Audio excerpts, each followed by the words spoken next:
warahmatullahi wabarakatuh. Di sini Vera akan menjelaskan tentang alat reproduksi pria. Sperma diproduksi dan disimpan pada alat reproduksi pria. Di sini Anda bisa dilihat bagian sistem reproduksi pria. Tetis atau buah jakar, penis atau batang jakar, ureta atau saluran kencing, vas deferens atau saluran kelenjar, prostat vesikula. Seminalis atau kantung mani. Dalam tetis terdapat apa yang disebut tubulus seminiferus. Tubulus seminiferus adalah organ yang memproduksi sperma ovarium. Wanita hanya memproduksi 1 telur dewasa setiap bulan, sementara tubulus seminiferus pria memproduksi lebih dari 12 miliar sperma setiap bulan. Bagian di atas tubulus seminiferus adalah epidermis. Sperma berkumpul ke epididymis untuk dewasa. Proses berlangsung selama 20 hari. Sebelum terjadi hubungan seksual, penis terisi dengan darah dan bereaksi dengan rangsangan yang cukup. Proses ejakulasi dimulai pada puncak senggama. Akan terjadi pancaran air mani yang membawa sel sperma dari epididymis. Sel sperma akan mengalir ke atas menuju ampula yang bagian terluas pada ujung saluran, dan ampula akan bermuara pada saluran kencing yang memiliki katup-katup akan terbuka pada puncak senggama, sehingga air mani akan keluar melalui saluran kencing. 2. Alat reproduksi wanita. Untuk memahami proses produksi telur, mari kita lihat beberapa organ reproduksi wanita atau alat kelamin wanita adalah uterus atau rahim tuba, falopi ovarium atau indung telur, vagina atau mulut rahim. Mari kita perbesar ovarium untuk melihat perkembangan telur kita. Bisa melihat dalam ovarium di sebelah kiri, gambar berwarna ungu adalah sel telur yang sedang berkembang semenjak dilahirkan di seluruh sel telur yang dimiliki wanita. Tersimpan di dalam ovarium dalam keadaan tak berkembang. Sebulan sekali perintah hormonal dari otak memerintahkan ovarium untuk memproduksi folikel, di mana folikel yang dominan akan melepaskan sel telur dewasa untuk pembuahan. Lihat folikel yang berkembang dalam ovarium ini adalah kumpulan sel yang mengelilingi telur dan menyuburkannya pada masa ini. Selaput rongga rahim menebal untuk persiapan sel pertumbuhan sel telur yang telah dibuahi untuk menjadi janin atau jabang bayi. Selain itu, ovarium menghasilkan hormon estrogen dan hormon progesteron. Bila kadar estrogen mencapai puncaknya, maka hormon ini memberi umpan balik ke kelenjar otak untuk melepaskan atau menyetop LH untuk menyiapkan telur untuk pembuahan FSH, mulai membagi materi genetiknya. Ini tanda dimulainya siklus reproduksi folikel, kemudian melepaskan hormon estrogen yang membuat lapisan uterus dapat menerima telur yang telah dibuahi. Dalam perjalanannya menuju uterus ada 2 hal yang dapat terjadi pada telur dibuahi oleh sperma atau tidak terbuahi. Biasanya terjadi di tuba falopi. Dari situ telur menuju uterus dan tertanam dalam dinding lapisan uterus. Untuk menyebutkan dirinya jika telur tidak dibuahi dalam waktu 24 jam setelah keluar dari ovarium. Baik, saya di sini Raniwati akan melanjutkan materi dari Fikih Akidah. Selanjutnya yaitu siklus reproduksi. Siklus reproduksi berkisar antara 21 hingga 40 hari, hanya sekitar 10 hingga 15% wanita yang memiliki siklus 28 hari. Menghitung siklus reproduksi dapat dilakukan dengan membuat catatan pada kalender. Dengan demikian, masa subur dapat diketahui. Hal ini sangat berguna untuk menentukan kapan masa subur dan ovulasi terjadi setiap bulan. Pada hari kelima, siklus reproduksi selaput rongga rahim mulai tumbuh dan menebal sebagai persiapan terhadap kemungkinan terjadinya kehamilan. Pada sekitar hari ke-14 terjadi proses pelepasan telur dari ovarium atau ovulasi. Sel telur ini masuk ke dalam salah satu saluran Fallopi. Jika saat ini ada sperma yang masuk, maka terjadilah pembuahan. Sel telur yang telah dibuahi akan masuk ke dalam rahim dan tumbuh menjadi pembuahan. Jutaan sperma dilepaskan dalam satu kali ejakulasi saat puncak senggama.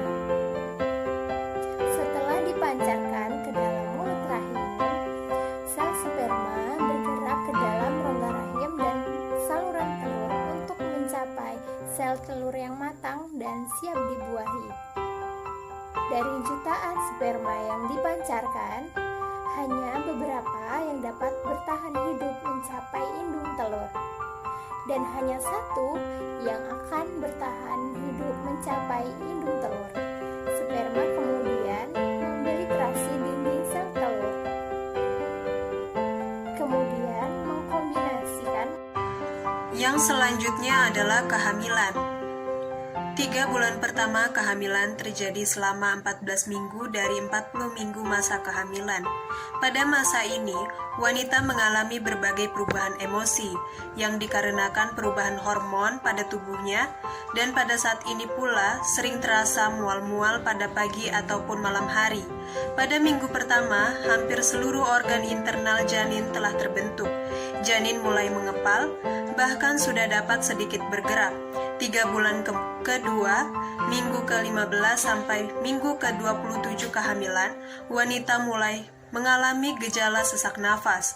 Pertumbuhan janin di perut mulai terlihat. Muncul kerut dikarenakan membesarnya kandungan. Pertumbuhan janin terjadi paling cepat di minggu ini. Tangan dan kaki janin berkembang semakin kuat. Gerakan janin semakin dapat dirasakan ibu yang mengandung. Walau organ janin telah hampir terbentuk, paru-parunya masih harus berkembang. Janin bertambah besar dan berat pada 3 minggu terakhir, minggu ke-28 sampai 40, bayi dan paru-parunya terus berkembang. Sulit bagi wanita menemukan posisi yang nyaman, baik saat tidur ataupun terbangun pada usia kehamilan ini. Pada akhir minggu ke-40, bayi terdorong ke bawah. Hal ini merupakan tanda persalinan akan dimulai. Baik, saya Vinka Alzigazariani akan melanjutkan presentasi dari Rizka tentang 6 kelahiran. Ketika pembukaan mencapai 10 cm, terjadi dorongan tanda persalinan akan dimulai. Bayi mulai perjalanan melalui saluran rahim. Saat kepala bayi mulai berputar, ia dapat saja terluka ketika menuju ke bawah saluran rahim yang sempit permukaannya. Tulang kepala bayi memiliki ruang yang bernama fontanel yang membuat kepala bayi memanjang dan cukup untuk keluar melalui saluran rahim. Kepala dan pundak bayi disangga, sementara bagian tubuh lainnya keluar dengan mudah. Ketika keluar kepala, bayi secara otomatis kembali ke ukuran normal. Sekian.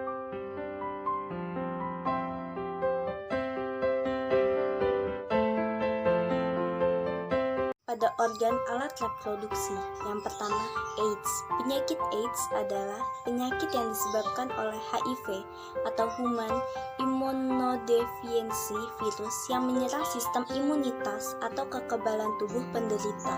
Saat ini, penyakit yang disebabkan oleh HIV lebih dikenal dengan istilah AIDS atau Immunodeficiency Syndrome. Saat ini, belum ditemukan vaksin pencegahnya dan belum ada obat yang betul-betul dapat diandalkan untuk mengatasi HIV atau AIDS.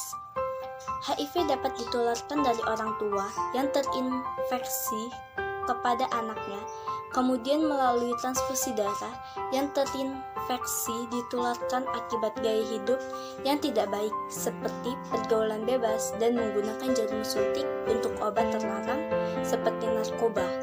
Seseorang yang terinfeksi HIV, sistem kekebalan tubuhnya akan semakin menurun dalam kurun waktu 5-7 tahun.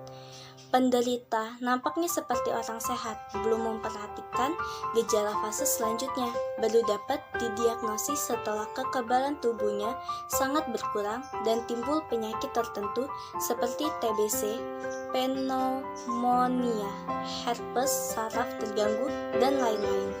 Namun, tidak semua orang yang mengidap penyakit tadi pasti menderita AIDS. Fase ini berlangsung 3-6 bulan.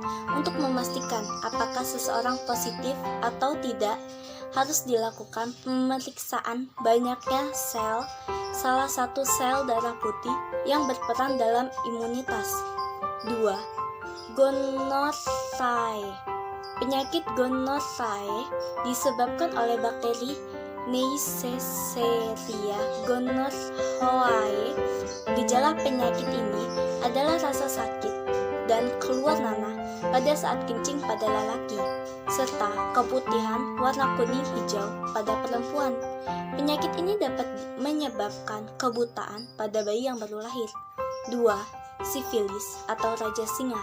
Sifilis adalah penyakit menular yang disebabkan oleh bakteri Saponema Polyddium.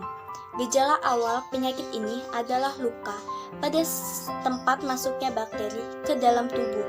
Biasanya pada daerah sekitar kelamin.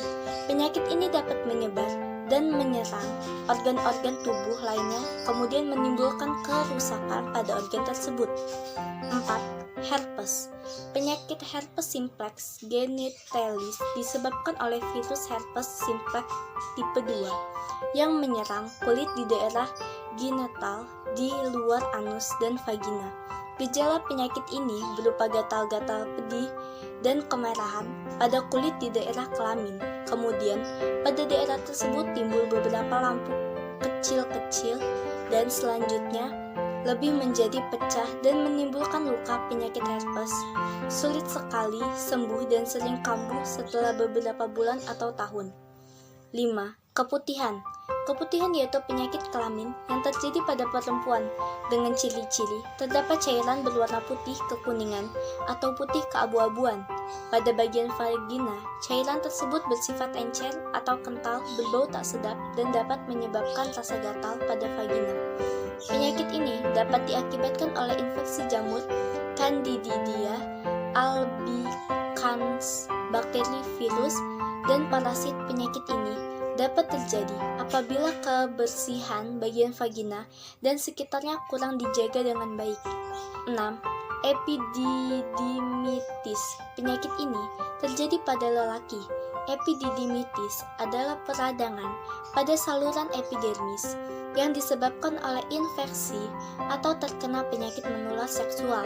Penyakit ini ditandai dengan rasa nyeri dan disertai pembengkakan pada salah satu testis. Salah satu penyebab terjadinya penyakit ini adalah pergaulan bebas.